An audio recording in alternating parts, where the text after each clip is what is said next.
नमस्कार, मैं हूं नीलू।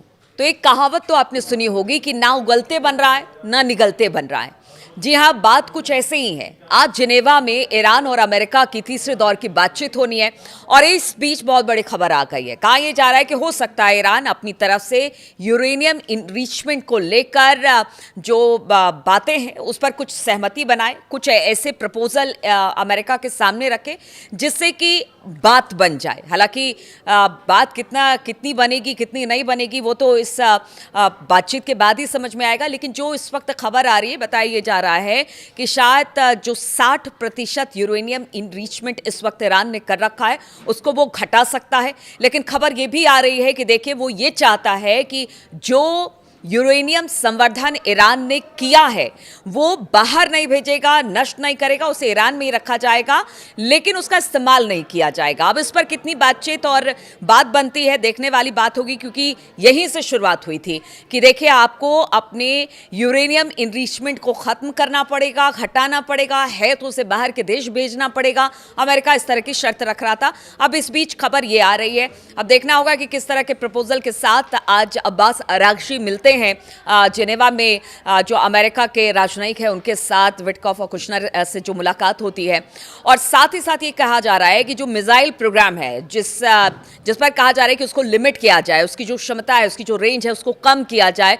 तो एक निजी चैनल को अपने इंटरव्यू में अब्बास अरागची ने कहा कि देखिए ये एक प्रोपेगेंडा है और हम इस तरह की कोई भी मिसाइल हमने नहीं बनाई है जिसकी दूरी बहुत ज़्यादा है। क्योंकि कल अमेरिकी संसद में राष्ट्रपति ट्रंप ने जो बातें कही है, अब तक जो हम और आप बातचीत करते थे कि देखिए ईरान की मिसाइल से अमेरिका डरा हुआ है, इसलिए ईरान को घेरने के बाद भी वो उस पर हमला नहीं कर पा रहा है। साथ ही पीछे चीन और रूस भी खड़े हैं उसका साथ देने के लिए। अब तो इस बात की तस्दीक हो गई है। खुद डोनाल्ड ट्रंप ने अमेरिका की संसद में कहा कि देखिए ऐसा है कि ईरान ने कुछ ऐसी मिसाइलें बनाई है जो यूरोप तक जा सकती है, जो अमेरिका के वाशिंगटन तक जा सकती है। हालांकि अब अब्बास अरागची की बात सुने तो उनका कहना था कि वो सिर्फ एक झूठ और प्रोपेगेंडा है, हमने 2000 किलोमीटर से ज़्यादा की रेंज की मिसाइलें नहीं बनाई है।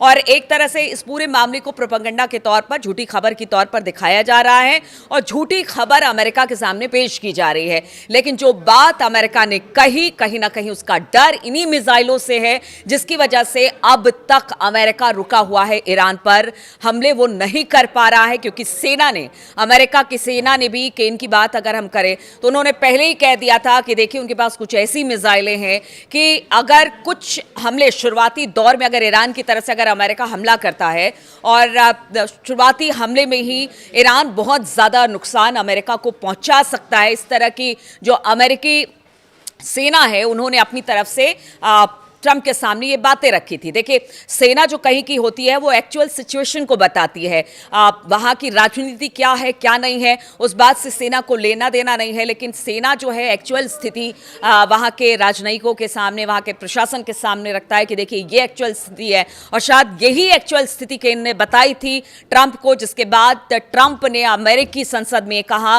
कि ईरान की मिसाइलों की रेंज में यूरोप भी है, अमेरिका भी है, और वो लगातार अपने प्रोग्राम को आगे बढ़ा रहा है। देखिए खबर यह भी आई थी कि 8000 किलोमीटर की रेंज की ईरान के पास मिसाइलें हैं और इंटरकॉन्टिनेंटल बैलिस्टिक मिसाइलें ऐसी हैं जिस पर लगातार ईरान काम कर रहा था। खास तौर पर 2025 में जो 12 दिन का युद्ध हुआ था ईरान का, उसके बाद से ये कहा जा रहा था कि मिसाइल प्रोग्राम पर अच्छा खासा जोर ईरान ने दिया था और उसको लेकर लगातार काम कर रहा था।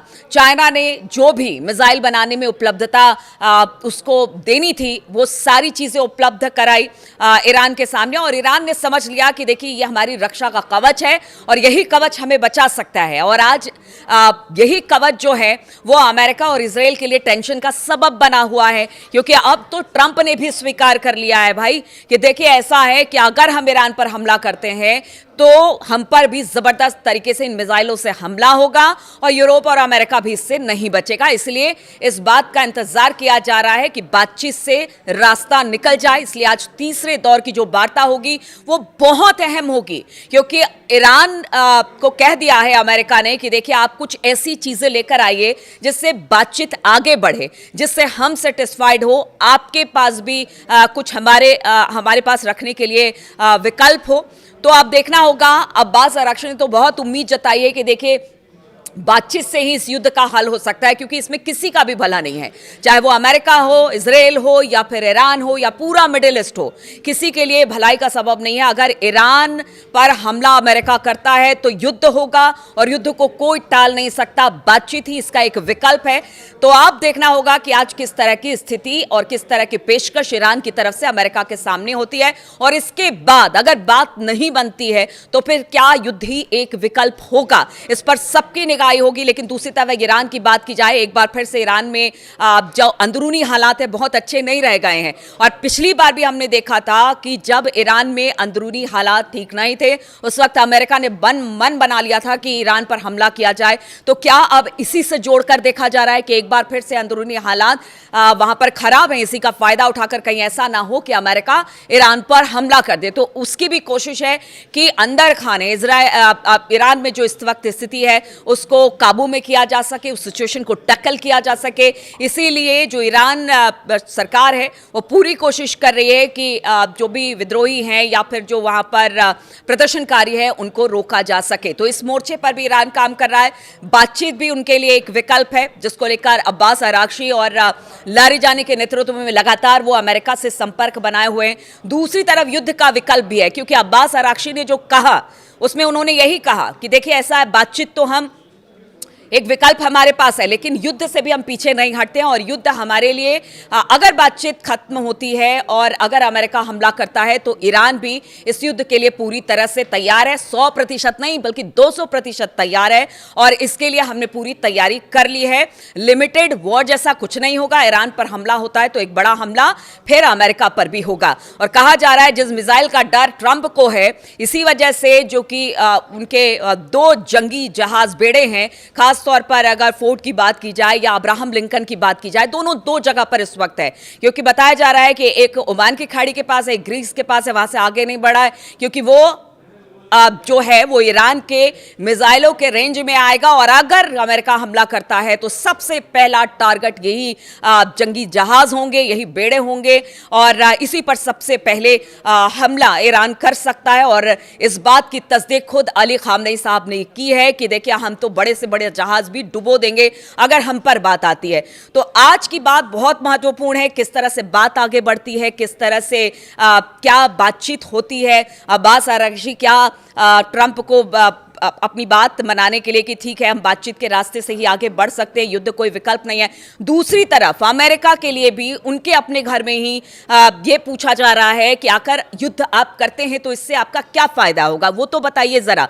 अमेरिका में देखिए ऐसा है कि बहुत सारे लोग 2 धड़े में इस वक्त बटे हुए हैं ईरान पर हमले को लेकर, और वो ट्रंप से पूछ रहे हैं कि अगर युद्ध ही विकल्प है तो इससे अमेरिका को क्या लाभ होगा। नुकसान ज्यादा दिखाई दे रहा है, लाभ कम दिखाई दे रहा है। मिड टर्म चुनाव होना है, उसको लेकर भी जैसे ट्रंप की रेटिंग लगातार गिरती चली जा रही है, अगर हमला होता है और फिर अमेरिकी सैनिक ईरान के हमले में हताहत होते हैं तो फिर आप समझिए मिड टर्म चुनाव में अगर ट्रंप का जनाधार घटता है तो फिर आगे उनका राजनीतिक भविष्य क्या होगा। तो बहुत सारी ऐसी बातें हैं जिसको लेकर ट्रंप अभी चुपचाप है, बातचीत का रास्ता अख्तियार कर रहे हैं। उनके लंबी रेंज की ईरान की मिसाइलों का जिक्र करते हैं, साथ ही वो कहते हैं कि इसकी जद में सब कोई है। तो क्या यही सारी बातें हैं जो कि ईरान अमेरिका को रोक रहा है हमला करने से, क्योंकि उसे पता है कि नुकसान अगर ईरान का होगा तो फिर अमेरिका का भी बड़ा नुकसान होगा। इजराइल ईरान की जद में है, वहां से जितने